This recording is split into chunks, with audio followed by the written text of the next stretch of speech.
¿Qué tal, amigos? Nuevamente les habla su amigo y hermano en Cristo, Antonio García Hernández, en este su canal Estudiando el Verbo.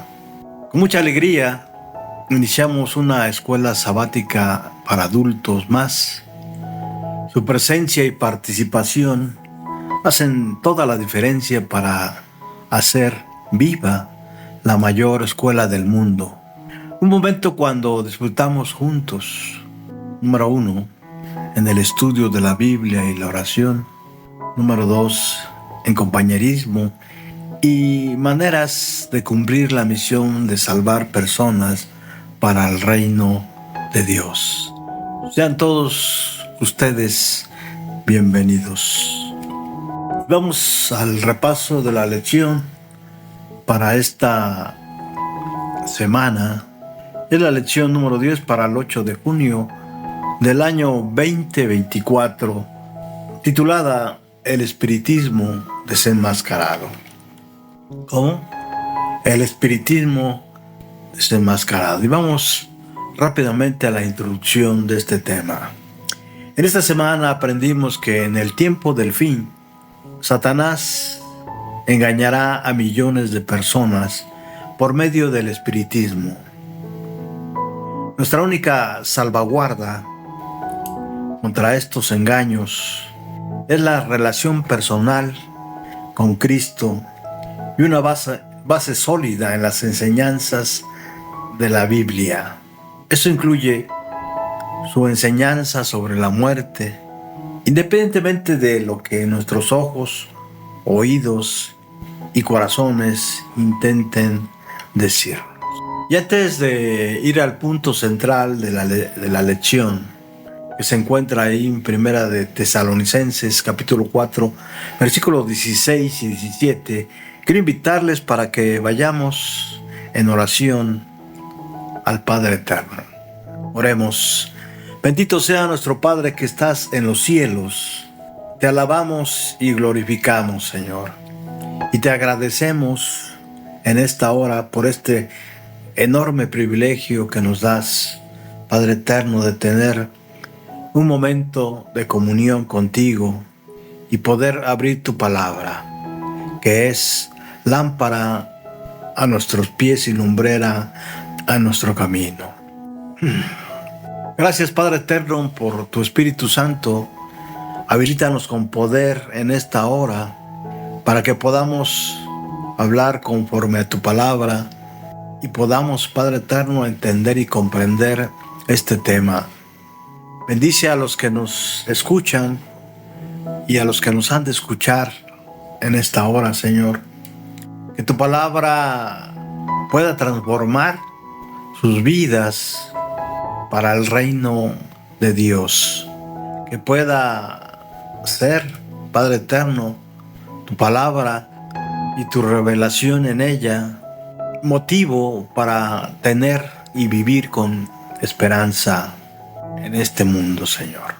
Gracias por todo, Padre Eterno, porque te lo suplicamos, te lo rogamos humildemente en los méritos de nuestro amado Cristo Jesús, para quien pedimos toda la honra y la gloria por los siglos de los siglos. Amén. Desenmascarando al espiritismo. La primera mentira que el diablo nos dijo fue: no moriréis. Allí en Génesis 3:4. Y nos lo hemos creído.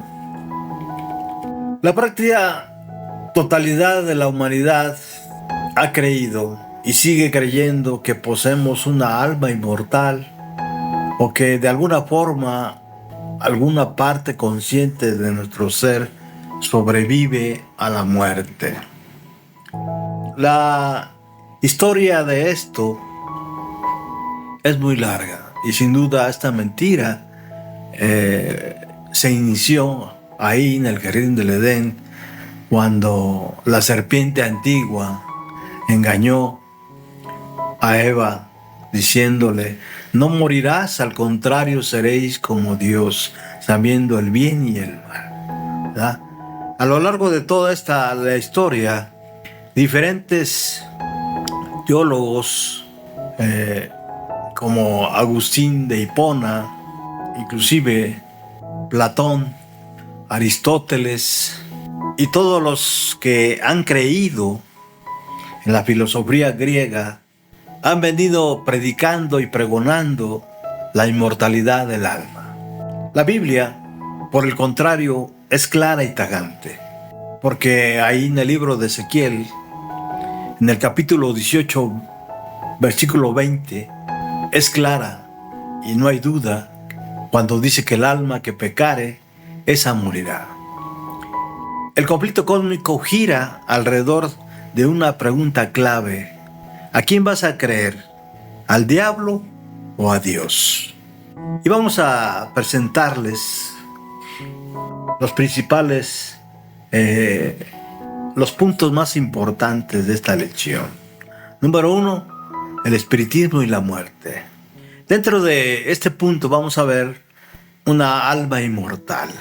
La muerte en el Antiguo Testamento y la muerte en el Nuevo Testamento. Número 2, el espiritismo en los últimos días. Señales y prodigios. El objetivo del espiritismo.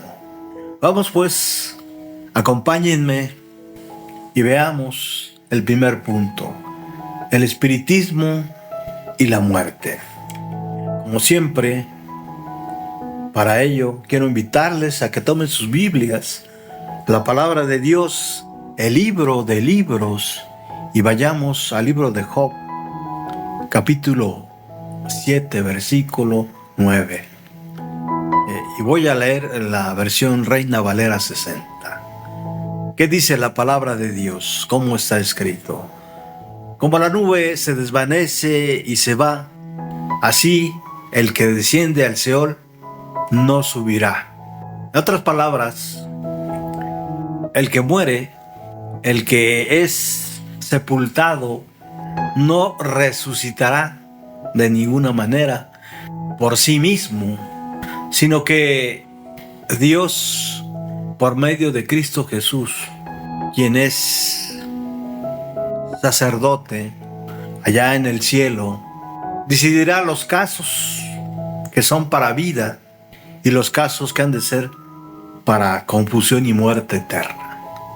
En general, se cree que el ser humano posee una doble naturaleza, cuerpo y espíritu o alma.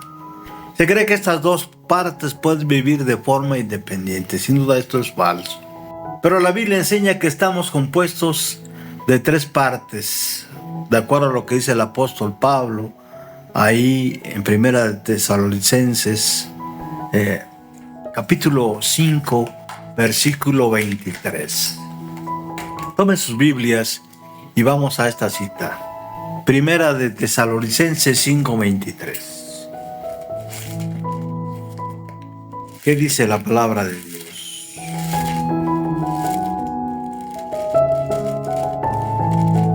Que el mismo Dios de paz, dice el apóstol Pablo, lo santifique por completo y que guarde irreprensible todo su ser, espíritu, alma y cuerpo, para la venida de nuestro Señor Jesucristo.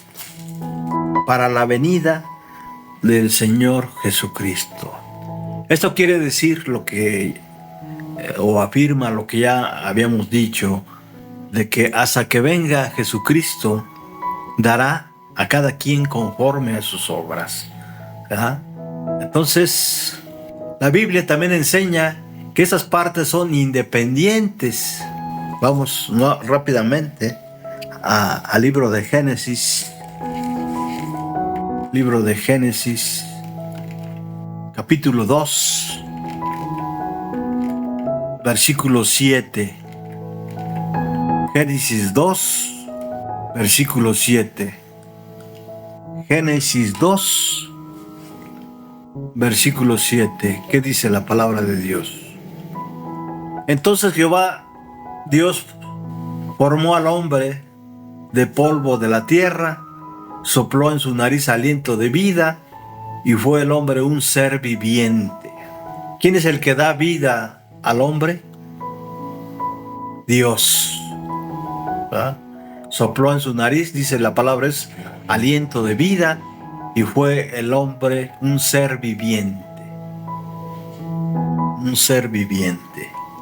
Entonces la Biblia nos enseña que Dios crea un cuerpo, le infunde vida o espíritu y se convierte en un ser viviente. Ser en hebreo se le da el nombre de nefesh o alma. El alma es pues la unión del cuerpo y el espíritu. ¿Cómo? El alma es pues la unión del cuerpo y el espíritu. No tenemos alma, somos alma. Es decir, el cuerpo y el alma son uno solo. Es una unidad indivisible. Cuando el soplo de vida nos abandona, dejamos de existir. Ninguna parte de nuestro ser tiene existencia consciente después de la muerte. El cuerpo muere, el espíritu, la fuerza vital, vuelve a su dador y el alma, producto de la unión del cuerpo y el espíritu, deja de existir. Vayamos rápidamente a la Biblia, a Eclesiastés 12 del 1 al 7. Eclesiastés 12 del 1 al 7. Acuérdate de tu Creador en los días de tu juventud, antes que vengan los días malos y lleguen los años de los cuales digas, no tengo en ellos contentamiento. Versículo 2, antes que se oscurezca el sol y la luz y la luna y las estrellas y vuelvan las nubes tras la lluvia. Versículo 3, cuando temblarán los guardas de la casa y se encorvarán los hombres fuertes y cesarán las muelas porque han disminuido y se oscurecerán los que miran por las ventanas. Versículo 4, y las puertas de afuera se cerrarán por lo bajo del ruido de la muela, cuando se levantara la voz del ave y todas las hijas del canto serán abatidas, cuando también temerán de lo que es alto y habrá terrores en el camino y florecerán el almendro y la langosta, será una carga y se perderán el apetito, porque el hombre va a su morada eterna y los endechadores andarán alrededor por las calles. Versículo 6. Antes que la cadena de plata se quiebre y se rompa el cuenco de oro y el cántaro se quiebre junto a la fuente y la rueda sea rota sobre el pozo y el polvo vuelva a la tierra como era y el espíritu vuelva a Dios que lo dio. Entonces, ¿qué pasa? Cuando morimos, el polvo con el cual fuimos hechos por la mano de Dios vuelve a la tierra y el espíritu, es decir, el aliento que Dios nos dio, vuelve a Él. ¿Sí? No andamos vagando por ahí hasta que nos pueda dar el perdón Dios. Eso es una doctrina falsa, ¿verdad? Así que también Ezequiel 18:20 y Job 7 del 7 al 9 nos dice lo mismo, ¿verdad? Ahora, vamos al segundo punto rápidamente. Un alma inmortal es el punto central de la lección, como ya lo leímos. Miren lo que dice la versión, nueva versión internacional. Como nubes que se diluyen y se pierden, los que bajan al sepulcro ya no vuelven a subir, ¿verdad? ¿Qué dice la versión Reina Valera? ¿Qué dice la versión Reina Valera? Vamos rápidamente a Job 7:9. Ya lo leímos, pero es importante leerlo nuevamente. Job, capítulo 7, versículo 9. Como la nube se desvanece y se va, así es el que desciende al Seol y no subirá. Ya dijimos que la palabra Seol es el reino figurado de los muertos, donde se los describe como durmiendo y reposando juntos. ¿Verdad? Job 3, 13 al 19. Desde que el pecado entró en nuestro mundo, Satanás ha usado a personas que han pretendido comunicarse con los muertos, pitonisas, brujos o brujas, ¿verdad? hay diferentes nombres que tienen estas personas, ¿verdad? Y dice, en los cuales pueden ser charlatanes, otros verdaderamente sí entablan un contacto, comunicación con otros seres, quizás ángeles caídos, ¿verdad? Y conseguir de ellos un conocimiento especial del presente o del futuro, ¿verdad? A ese tipo de personas que se sirven también de otros medios como los encantamientos, la magia o la astrología, se les conoce actualmente como espiritistas. La Biblia enseña que cualquiera que practique estas costumbres se hará abominable al Señor, ¿verdad? Esto está ahí en Deuteronomio 18, versículo 10 al 12. La pena por este delito para los hebreos, ¿verdad? Está ahí en Levítico 20:27, es la pena de muerte, porque se consideraba como un delito. Si alguien os dice consultar a los pitonizas y a los agoreos que susurran y musitan, ¿acaso no es deber de un pueblo consultar a sus dioses y a los muertos en favor de los vivos? Yo les digo, ateneos a la ley y al testimonio. Para quienes no se atengan a esto, no habrá un amanecer. Isaías 8, 19 y 20, ¿verdad? Según la versión nueva versión internacional. Vamos al siguiente punto: la muerte en el Antiguo Testamento. Para ello, como siempre, quiero que vayamos nuevamente a la palabra de Dios en Salmos 115, 17. Salmo 115, 17. ¿Qué dice la palabra de Dios? Salmo 115, 17. No alabarán los muertos a Jehová, ni cuantos descienden al silencio. Es decir, los muertos ya no alaban a Jehová como se tiene pensado muchas veces, o se predica ahí en los rosarios cuando alguien fallece, ¿verdad? Dicen, ya está alabando a Dios en el cielo. Pero la palabra de Dios es muy clara. Dice, no alabarán los muertos a Jehová, ni cuantos descienden al silencio, ¿verdad? Los muertos permanecen en un sueño inconsciente, sin percibir nada de lo que ocurre en la tierra ni en el cielo. Los muertos ya nada saben, como dice Eclesiastés 9:5, Salmo 146:4 y Primera Tesalonicenses 4, del 13 al 17. Esta declaración del salmista niega el concepto popular de que el alma se aleja del cuerpo cuando la persona muere y va a vivir feliz y eternamente en el cielo, o bien en medio de enormes tormentos si se portó mal. Naturalmente es de esperar que las almas de los redimidos estuvieran ansiosas de alabar al autor de tan maravillosa redención, pero no los muertos, puesto que ellos duermen inconscientes en sus tumbas sin poder alabar a nadie. Aunque nadie dice en un sepelio, nuestro pariente está viajando directamente al infierno.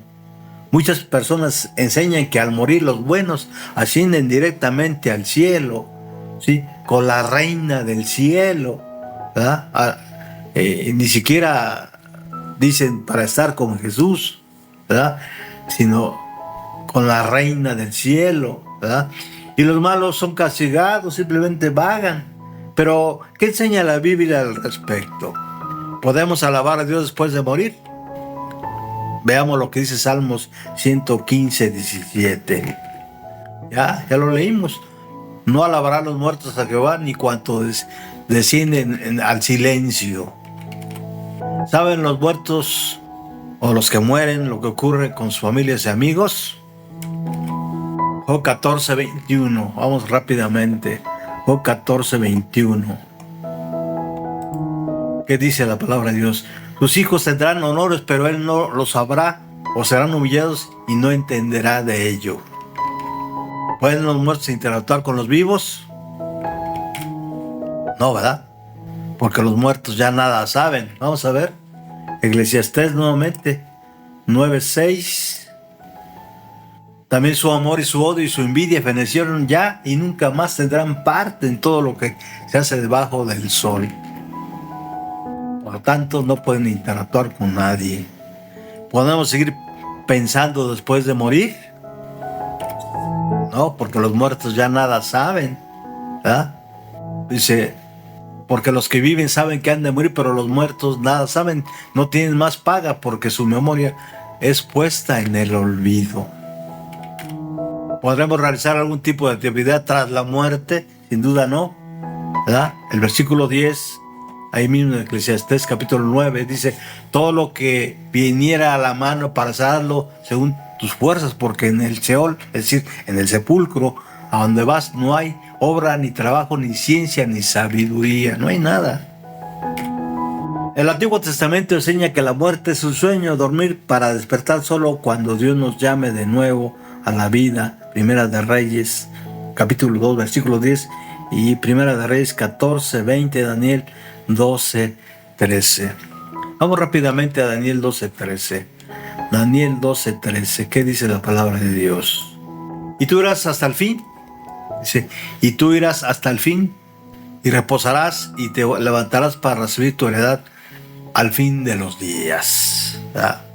Eso es lo que dice la revelación que recibió el profeta Daniel, ¿verdad? Y tú irás hasta el fin y reposarás y te levantarás para recibir tu heredad. Sin duda, Daniel tenía esa promesa de Cristo. Bien. La muerte en el Nuevo Testamento. Para ello, quiero invitarles a la palabra de Dios en Juan 11:11, donde vamos a ver ahí la muerte de Lázaro, donde dice nuestro Señor Jesucristo, nuestro amigo Lázaro duerme, mas voy a despertarle.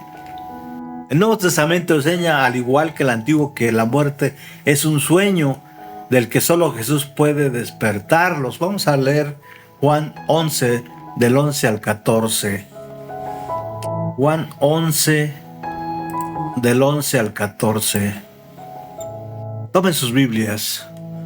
Dicho esto, les dijo, nuestro amigo Lázaro duerme, mas voy a despertarle. Versículo 12. Dijeron entonces sus discípulos, Señor, si duerme, sanará. Versículo 13. Pero Jesús decía esto de la muerte de Lázaro, y ellos pensaron que hablaba de reposar del sueño. Versículo 14. Entonces Jesús les dijo claramente, Lázaro ha muerto.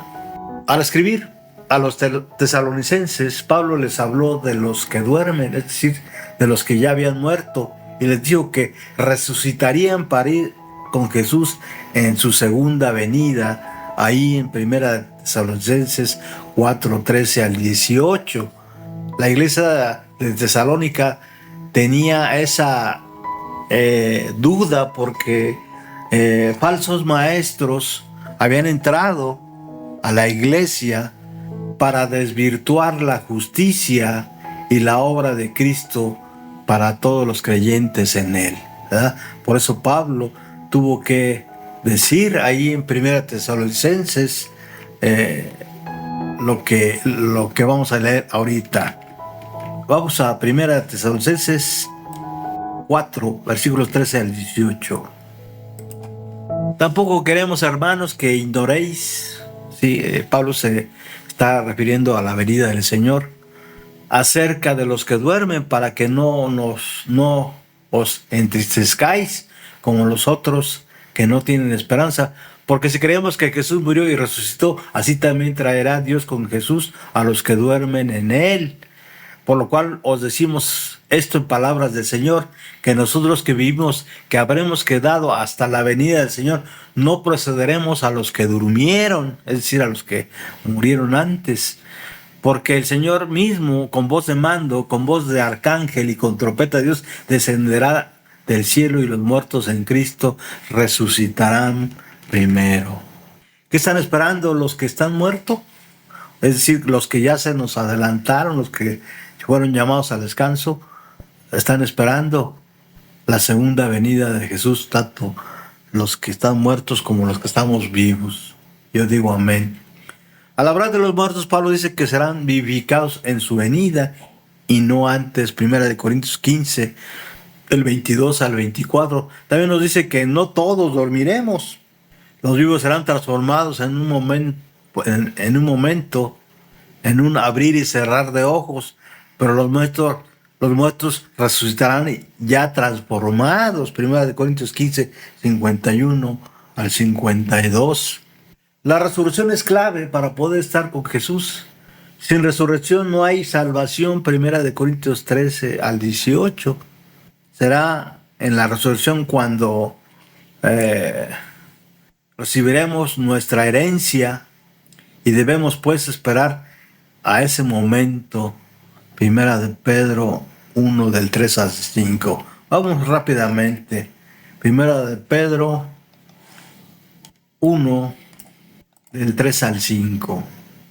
Bendito el Dios y Padre de nuestro Señor Jesucristo, que según su grande misericordia nos hizo renacer para una esperanza viva por la resurrección de Jesucristo de los muertos, para una herencia incorruptible, incontaminada e inmarcesible, reservada en los cielos para vosotros, que sois guardados por el poder de Dios mediante la fe para alcanzar la salvación que está preparada para ser manifestada en un tiempo postrero.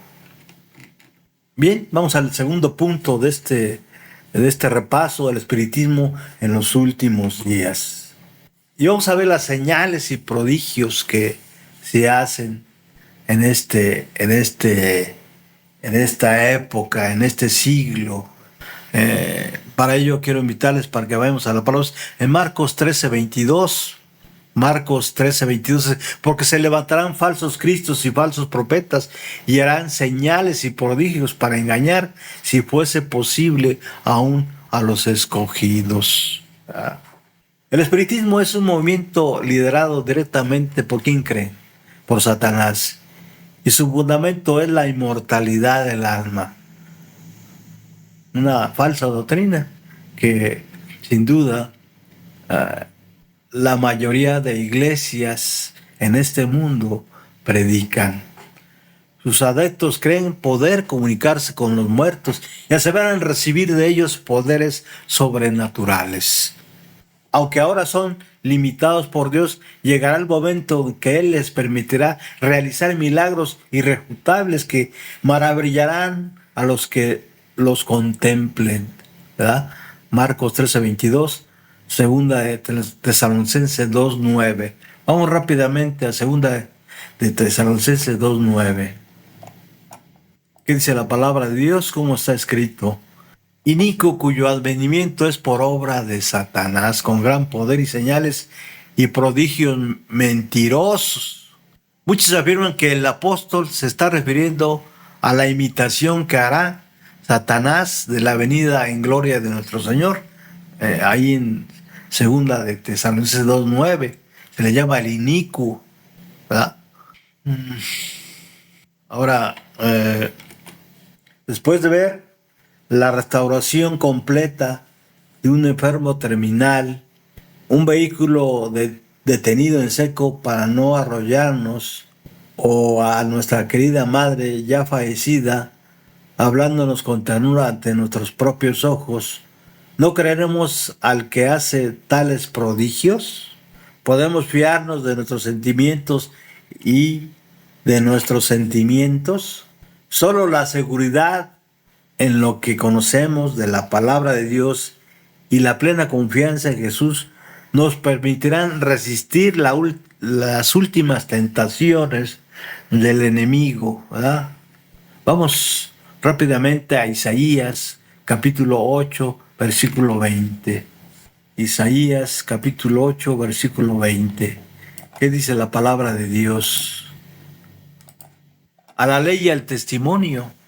Si no dijeren conforme a esto es porque no les ha amanecido. Este es el consejo que nos da Dios para poder resistir, para poder desenmascarar, para poder estar alerta de los engaños del enemigo, ¿verdad? Para poder estar alerta de los encantadores, de los hechiceros, de los que adulteran la palabra de Dios. Vamos a Efesios 6:13. Efesios 6:13 también. Por lo tanto, tomad toda la armadura de Dios para que podamos resistir el día malo y habiendo acabado todo, estar firmes. Toda la armadura de Dios está lista para que la usemos, y Pablo aconseja al cristiano que se la ponga. Un ejército debe estar plenamente pertrechado antes de salir al campo de batalla. El cristiano también debe estar bien preparado con toda su armadura espiritual antes de enfrentarse al diablo, pues de lo contrario será inevitablemente derrotado. Un soldado protegido con solo la mitad de la armadura puede pagar un precio muy caro. Su descuido y temeridad saldrá a la batalla con un falso sentido de seguridad, pues el enemigo sin duda atacará las partes desprovistas de protección. El cristiano es vulnerable en muchos puntos y a menudo aquello que piensa que es su punto más fuerte ante la tentación resulta ser el más débil. Esos son el consejo que nos da. Ahora, ¿cuál es el objetivo del espiritismo? Apocalipsis 16:14. Miren lo que dice. Pues son espíritus de demonios que hacen señales y van a los reyes de la tierra en todo el mundo para reunirlos a la batalla de aquel gran día del Dios Todopoderoso. La intención de Satanás es ganar la guerra contra Dios, derrocar su gobierno y ocupar su trono, de acuerdo a lo que ya hemos leído en diferentes ocasiones, donde Satanás tiene ese gran propósito que empezó solo con un pensamiento, pero lo ha venido desarrollando a lo largo de toda la historia de este mundo. Isaías 14, versículos de 13 al 14. Para ello, utilizará cualquier estrategia para ganarse a todo el mundo, comenzando con los poderes políticos que nos gobiernan. ¿Comenzando con quién? Con todos los poderes políticos que nos gobiernan. Apocalipsis 16, versículos del 12 al 14. El acto que coronará el gran drama del engaño será que el mismo Satanás se hará pasar por Cristo. Conflicto de los siglos, página 681. Pero será en ese momento cuando Jesús pondrá fin a la historia, Apocalipsis 16:15, y Satanás es un enemigo vencido. Yo digo amén, vencido por Cristo. ¿Dónde? En la cruz del Calvario. Y vencido por aquellos que se aferran a su sangre.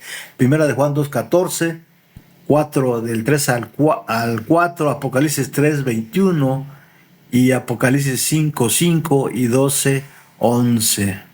Las señales distintivas de los que hagan frente a los engaños espiritistas es obedecen los mandamientos de Dios y se mantienen fieles a Dios, ¿verdad? Vamos a leer la versión Reina Valera, porque esta nueva versión internacional, en lo personal, a mí no me convence mucho, ¿verdad?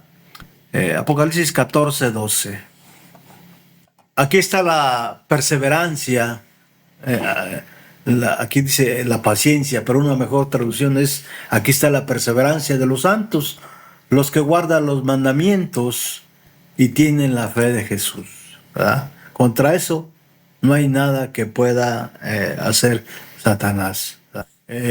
Como ya dijimos, la palabra paciencia tiene que ver con la perseverancia o aguante, que sería aquí más adecuado.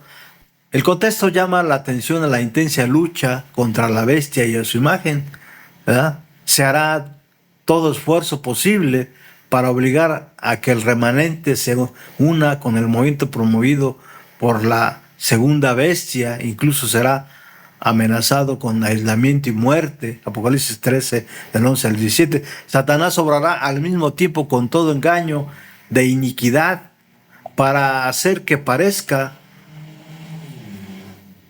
que el poder de Dios se manifiesta en ese movimiento, pero en medio de todo perseverará hasta el fin el fiel remanente y se mantendrá su integridad, su firmeza a toda prueba, merece una alabanza especial. El remanente ya dijimos que son todos aquellos que guardan los mandamientos y tienen el testimonio de Jesucristo, ¿verdad? No importa en qué iglesia estés, pero si guardas los mandamientos y tienes el testimonio de Jesucristo, que es el espíritu de profecía, como dice Apocalipsis 19:10, ¿verdad? Entonces estás del otro lado, estás del lado de Dios, ¿verdad? Ahora vamos terminando este repaso, como siempre, con una joya de la pluma inspirada que se encuentra en Primeros Escritos, página 262. Vi que los santos deben tener cabal comprensión de la verdad presente. Hay muchas profecías que se están cumpliendo en nuestro tiempo, ¿verdad?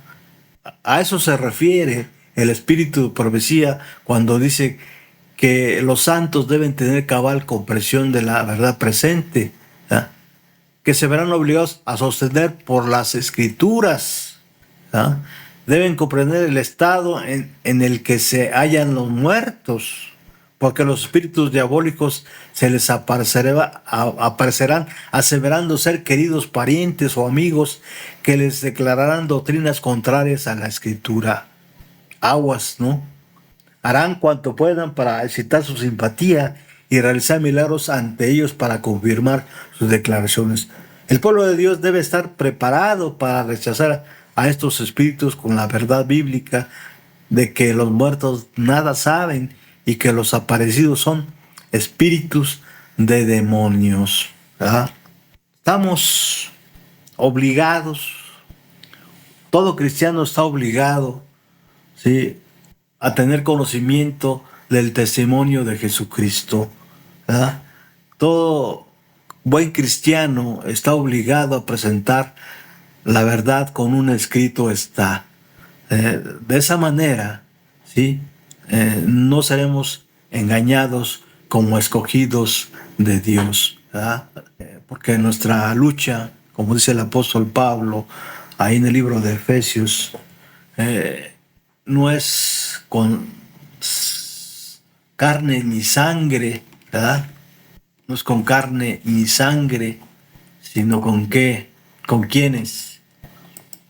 Dice, porque no tenemos lucha contra sangre y carne, sino contra principados, contra potestades, contra los gobernadores de las tinieblas de este siglo, contra huestes espirituales de maldad en las regiones celestes, sin duda contra espíritus de demonios.